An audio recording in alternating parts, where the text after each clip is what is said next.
GSM freedom movement के UK के रहनुमा मंसूर हक को वो आए और अपने ख्यालात का इजहार करें। मंसूर हक।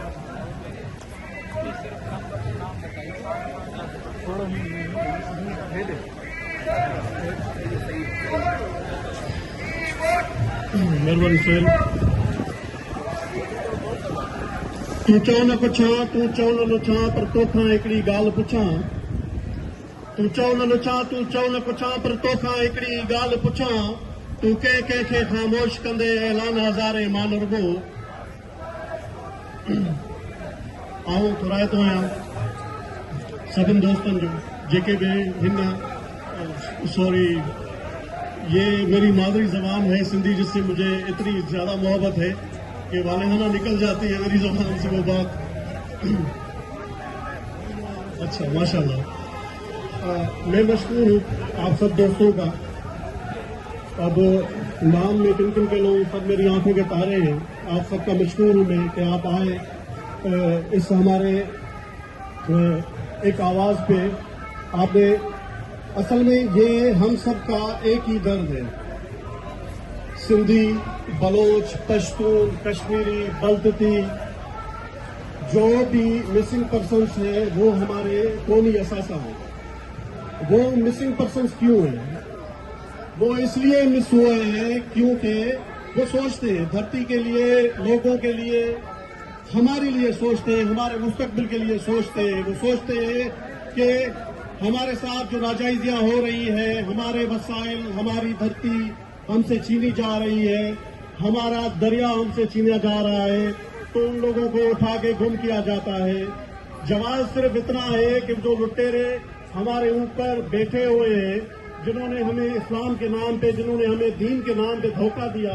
1947 में हमसे ये वादा किया कि हम इस्लाम के नाम पे आपको ये कहेंगे कि भाई हम भाई भाई बन के रहेंगे, इस्लामी मसावत होगी, कोई तफावत नहीं होगा, कोई अरबी अजमी वाला तस्वर नहीं होगा। मगर हमारा हाल ये हुआ है आज कि हम मजबूर हैं यहाँ एक प्रदेश में, यहाँ पे बरतानिया जिनके कभी सभी गुलाम थे पूरा, उन्हीं के आगे हम उनको मिन्नतें कर रहे हैं कि हमें भाई आजादी दिलाओ।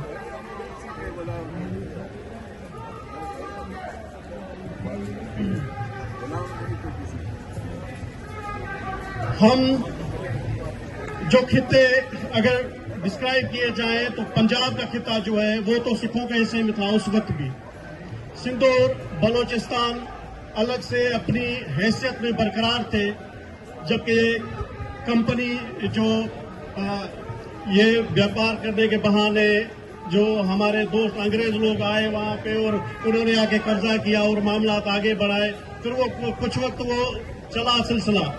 1936 में सिंध फिर से एक इंडिपेंडेंट हैसियत के तौर पे खड़ा हुआ। फिर हमें दिलासे दिए गए इस्लाम के नाम पे, दीन के नाम पे कि हम मुसलमान हैं, वो जो दूसरी साइड में हिंदू खड़े हैं वो आपको खा जाएंगे, ये करेंगे, वो करेंगे। और उसके नतीजे में हमारे बड़ों ने इन पे एतमाद किया और एतमाद के नतीजे में इन्होंने आगे चल के हमें दीन के नाम पे धोखा दिया। आज हमारी जमीन, हमारे वसाइल, हमारा दरिया, हमारी हर चीज जो ये हड़पने के चक्कर में लगे हुए हैं।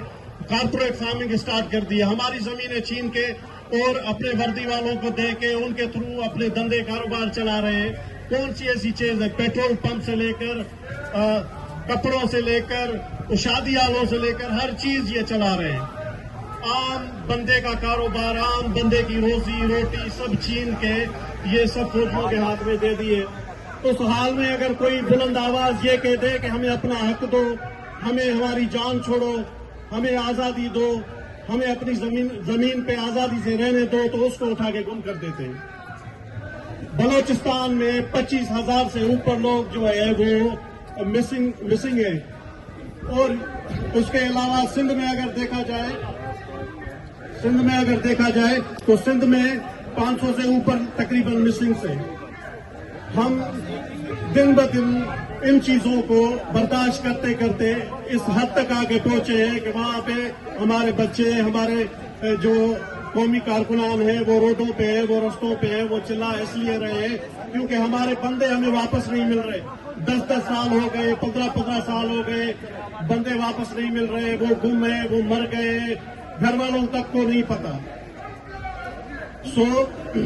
इसी हवाले से आप सब दोस्तों का फिर मैं मशकूर हूं कि आप आए, आपने अपना ये फर्ज समझा के इन आवाज बुलंद करें हम इन कौमों के आगे, ताकि ये हमारे लिए किसी और से कुछ पूछ सके।